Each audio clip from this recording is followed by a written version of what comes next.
Chapter 8 of Anna Karenina, Book 4, by Leo Tolstoy. Translated by Constance Garnett. This recording is in the public domain. Recording by Marianne. Alexey Alexandrovitch, on coming back from church service, had spent the whole morning indoors. He had two pieces of business before him that morning. First, to receive and send on a deputation from the native tribes which was on its way to Petersburg and now at Moscow. Secondly, to write the promised letter to the lawyer. The deputation, though it had been summoned at Alexey Alexandrovitch's instigation, was not without its discomforting and even dangerous aspect, and he was glad he had found it in Moscow. The members of this deputation had not the slightest conception of their duty and the part they were to play. They naively believed that it was their business to lay before the commission their needs and the actual condition of things, and to ask assistance of the government, and utterly failed to grasp that some of their statements and requests supported the contention of the enemy's side, and so spoiled the whole business.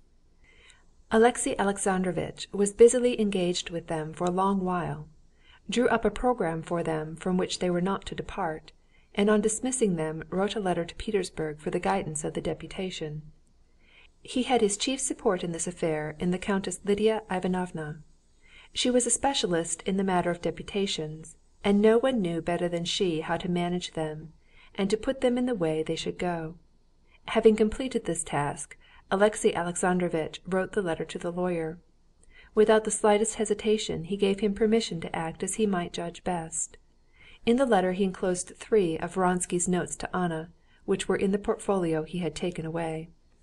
Since Alexey Alexandrovitch had left home with the intention of not returning to his family again, and since he had been at the lawyer's and had spoken, though only to one man, of his intention, since especially he had translated the matter from the world of real life to the world of ink and paper, he had grown more and more used to his own intention, and by now distinctly perceived the feasibility of its execution. He was sealing the envelope to the lawyer when he heard the loud tones of Stepan Arkadyevitch's voice. Stepan Arkadyevitch was disputing with Alexey Alexandrovitch's servant and insisting on being announced. "No matter," thought Alexey Alexandrovitch, "so much the better. I will inform him at once of my position in regard to his sister, and explain why it is I can't dine with him."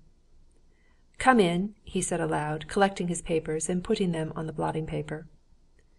"There, you see, you're talking nonsense, and he's at home," responded Stepan Arkadyevitch's voice, addressing the servant who had refused to let him in, and taking off his coat as he went. Oblonsky walked into the room. "Well, I'm awfully glad I've found you, so I hope...." Stepan Arkadyevitch began cheerfully. "I cannot come," Alexey Alexandrovitch said coldly, standing and not asking his visitor to sit down. Alexey Alexandrovitch had thought to pass at once into those frigid relations in which he ought to stand with the brother of a wife against whom he was beginning a suit for divorce. But he had not taken into account the ocean of kindliness brimming over in the heart of Stepan Arkadyevitch. Stepan Arkadyevitch opened wide his clear, shining eyes. "Why can't you? What do you mean?" he asked in perplexity, speaking in French. "Oh, but it's a promise, and we're all counting on you." "I want to tell you that I can't dine at your house, because the terms of relationship which have existed between us must cease." "How? How do you mean? What for?" said Stepan Arkadyevitch with a smile. "Because I am beginning an action for divorce against your sister, my wife. I ought to have...." But before Alexey Alexandrovitch had time to finish his sentence, Stepan Arkadyevitch was behaving not at all as he had expected. He groaned and sank into an armchair.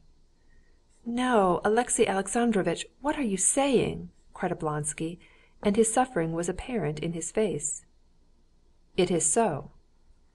"Excuse me, I can't believe it."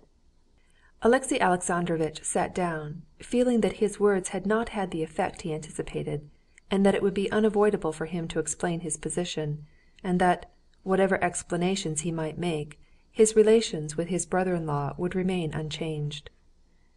"Yes, I am brought to the painful necessity of seeking divorce," he said. "I will say one thing, Alexey Alexandrovitch. I know you for an excellent, upright man. I know Anna. Excuse me, I can't change my opinion of her. for a good and excellent woman. And so, excuse me, I cannot believe it. There is some misunderstanding," said he. "Oh, if it were merely a misunderstanding!" "Pardon, I understand," interposed Stepan Arkadyevitch. "But of course, one thing, you must not act in haste. You must not act in haste." "I am not acting in haste," Alexey Alexandrovitch said coldly. "But one cannot ask advice of anyone in such a matter. I have quite made up my mind."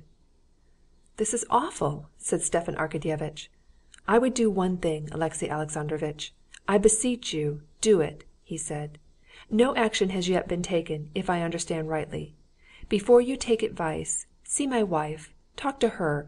She loves Anna like a sister. She loves you, and she's a wonderful woman.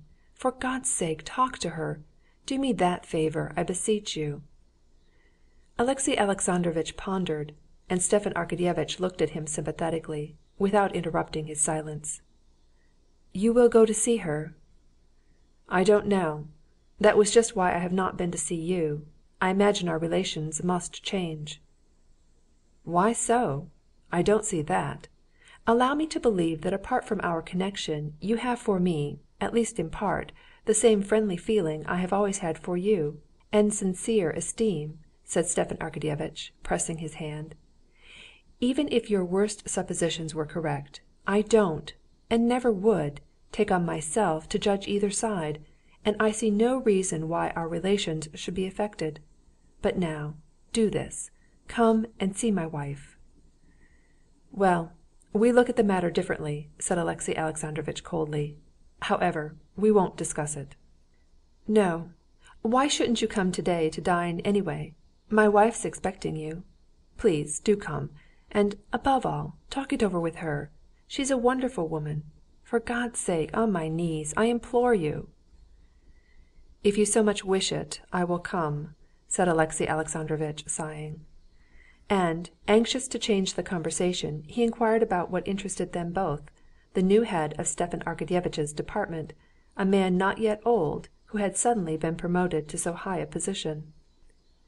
Alexey Alexandrovitch had previously felt no liking for Count Anitchkin, and had always differed from him in his opinions. But now, from a feeling readily comprehensible to officials, that hatred felt by one who had suffered a defeat in the service for one who has received a promotion, he could not endure him. "Well, have you seen him?" said Alexey Alexandrovitch with a malignant smile. "Of course. He was at our sitting yesterday. He seems to know his work capitally, and to be very energetic." "Yes, but what is his energy directed to?" said Alexey Alexandrovitch. "Is he aiming at doing anything, or simply undoing what's been done? It's the great misfortune of our government, this paper administration, of which he's a worthy representative." "Really, I don't know what fault one could find with him. His policy I don't know, but one thing, he's a very nice fellow," answered Stepan Arkadyevitch. "I've just been seeing him, and he's really a capital fellow. We lunched together, and I taught him how to make, you know that drink, wine and oranges. It's so cooling. And it's a wonder he didn't know it. He liked it awfully. No, really, he's a capital fellow." Stepan Arkadyevitch glanced at his watch. "Why, good heavens! It's 4 already, and I've still to go to the Dolgovushins'. So please come round to dinner. You can't imagine how you will grieve my wife and me." The way in which Alexey Alexandrovitch saw his brother-in-law out was very different from the manner in which he had met him. "I've promised, and I'll come," he answered wearily. "Believe me, I appreciate it, and I hope you won't regret it," answered Stepan Arkadyevitch, smiling. And, putting on his coat as he went, he patted the footman on the head, chuckled, and went out. "At 5 o'clock, and not in evening dress, please," he shouted once more, turning at the door. Chapter 9.